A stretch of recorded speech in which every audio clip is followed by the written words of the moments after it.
Bem-vindos ao canal Sejam Santos, onde vamos explorar a vida e as obras dos santos mais inspiradores da história da Igreja Católica. Nós vamos compartilhar suas histórias, seus ensinamentos e seus exemplos de virtudes, esperando que possam nos inspirar a viver de acordo com os ensinamentos de Cristo. Então, se você quer aprender mais sobre esses santos e descobrir como suas vidas podem ser caminhos que nos levam a Jesus Cristo para nós hoje, inscreva-se no nosso canal e deixe o seu like. Inscreva-se hoje mesmo, divulgue nosso canal a seus amigos e comunidades e nos ajude o nosso canal para que possamos alcançar mais pessoas na divulgação a conhecer mais a vida dos santos. Onde a santidade é uma jornada diária. Faça parte dessa comunidade de busca pela santidade.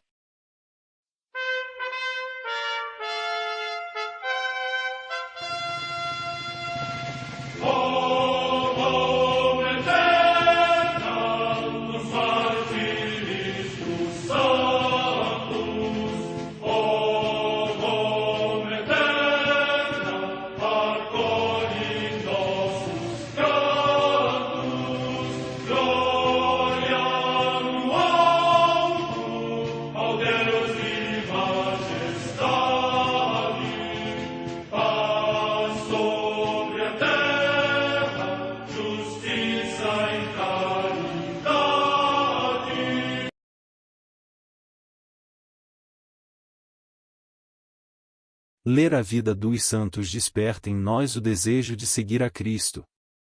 Através de suas vidas podemos aprender as virtudes, a sabedoria e o amor de Deus. Cada santo nos oferece um modelo de vida a ser imitado, como diz São Paulo na carta aos Hebreus, capítulo 12, versículo 1. Estamos rodeados por uma nuvem de testemunhas. A Igreja foi fundada por nosso Senhor Jesus Cristo não apenas como uma instituição, mas uma autêntica família. Os santos mártires, confessores, doutores, as virgens, os santos pastores e todos os demais santos são realmente nossos irmãos que nos precederam no caminho da fé e já estão no céu, para onde também iremos nós, pela graça de Deus.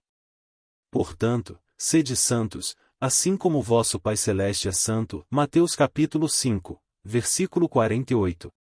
Hoje, dia 9 de setembro, celebra a Igreja a vida desse grande santo, São Pedro de Claver. A Santa Madre Igreja celebra também nesse dia os santos. Em Roma, no cemitério há de Duas Lauros, na Via Labicana, São Gorgônio, mártir. Morte no ano 203. Na Sabina, a 30 milhas de Roma, São Jacinto, mártir. Data da morte incerta. No mosteiro de Clomacnois, junto ao rio Shannon, na Irlanda, São Ciarano ou Querano, presbítero e abade, fundador deste mosteiro. Morte no século VI. Em Castela, região da Espanha, a Beata Maria de la Cabeza, Maria Toribia, esposa de Santo Isidro Lavrador, que viveu humilde e laboriosamente a vida eremítica. Morte no século XII. Em York, na Inglaterra, o Beato George Douglas, presbítero e mártir, natural da Escócia, que era mestre-escola e se tornou sacerdote em Paris, e no reinado de Isabel I, por ter persuadido outras pessoas a abraçar a fé católica, através do suplício no patíbulo partiu vitorioso para o céu. Morte no ano 1587. Em Münster, na Alemanha, a Beata Maria Eutímia Temalfim, virgem da Congregação das Irmãs da Compaixão, que, animada pela sua exímia caridade, benignidade e desprendimento de si mesma, serviu a Deus na pessoa dos enfermos. Morte no ano 1855. Em Grama, cidade do território de Cahors, na França, o Beato Pedro Bonhomme, presbítero, que se dedicou admiravelmente às missões populares e à evangelização do mundo rural e fundou a Congregação das Irmãs de Nossa Senhora do Monte Calvário, a quem encomendou o cuidado dos jovens, dos enfermos e dos indigentes. Morte no ano 1861.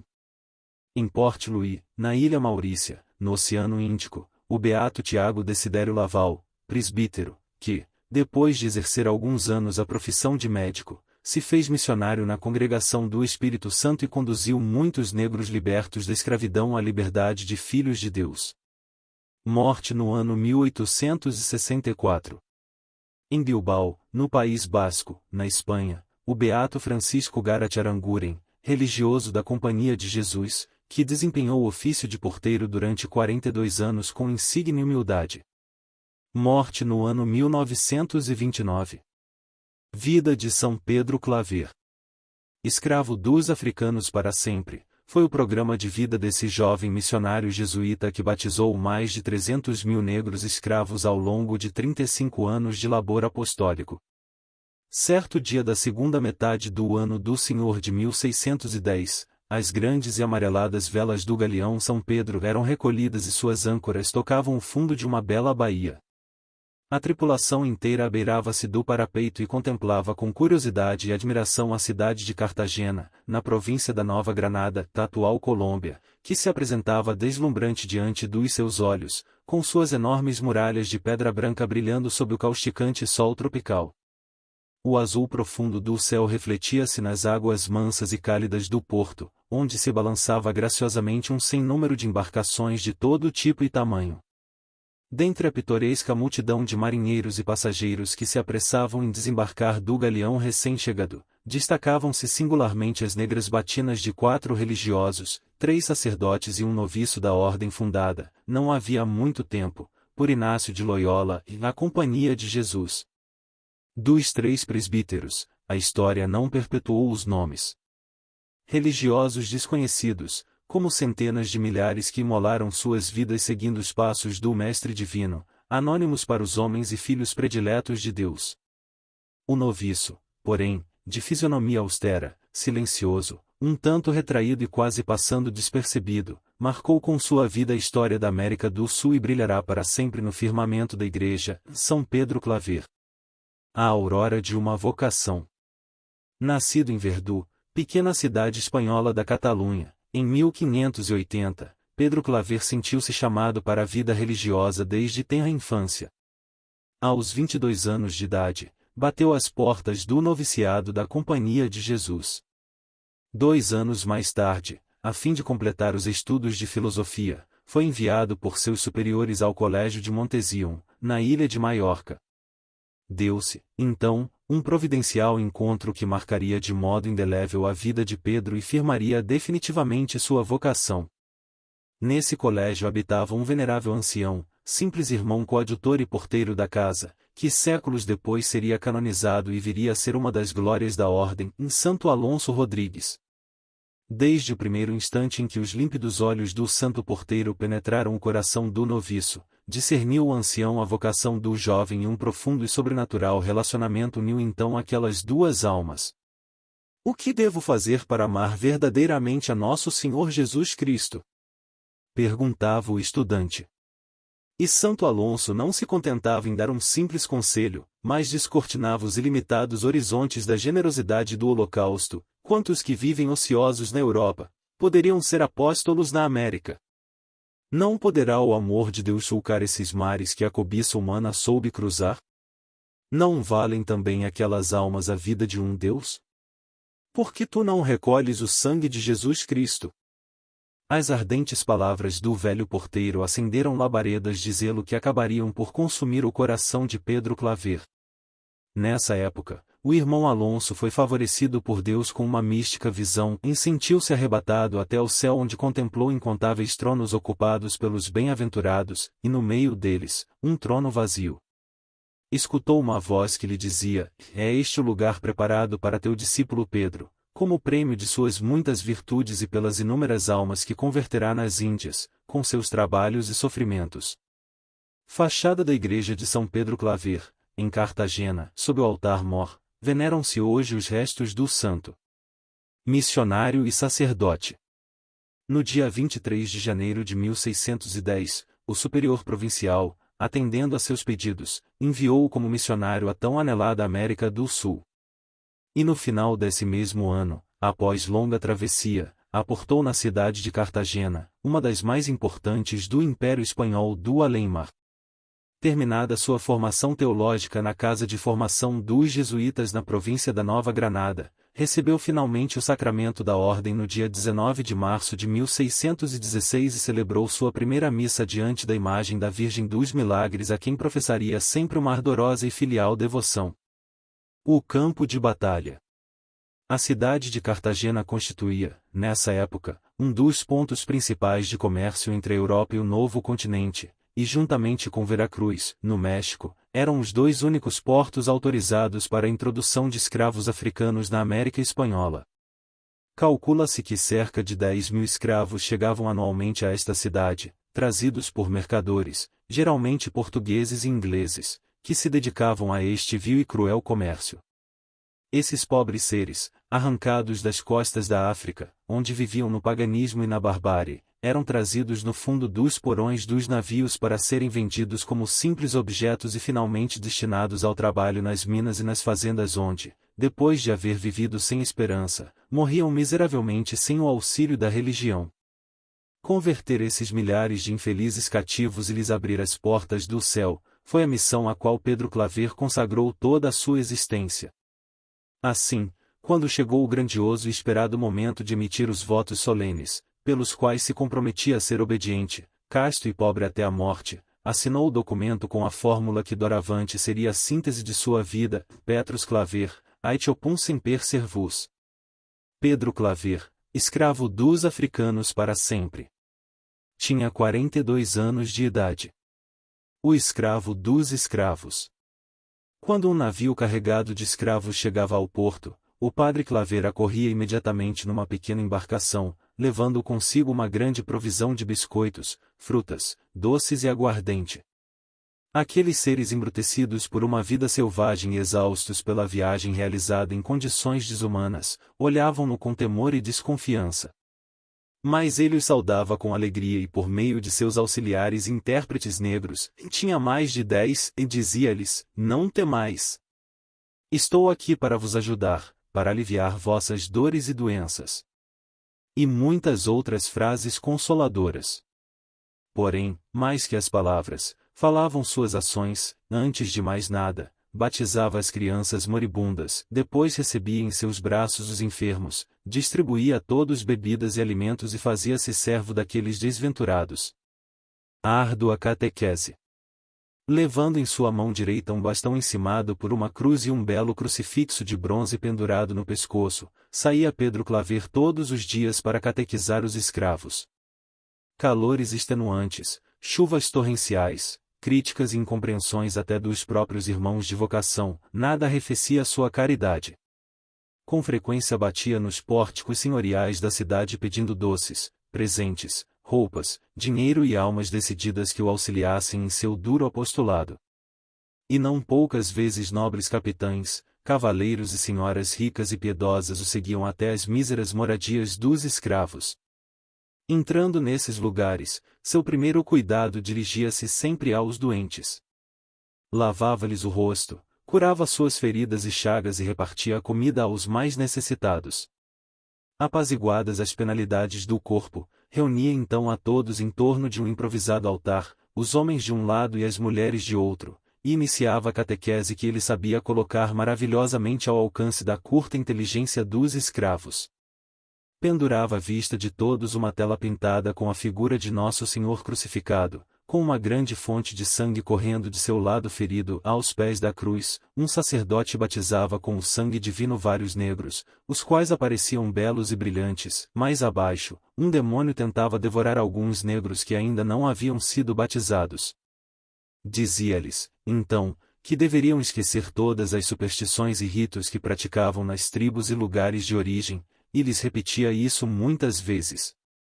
Depois lhes ensinava a fazer o sinal da cruz e lhes explicava paulatinamente os principais mistérios da nossa fé: unidade e trindade de Deus, encarnação do Verbo, paixão de Jesus, mediação de Maria, céu e inferno.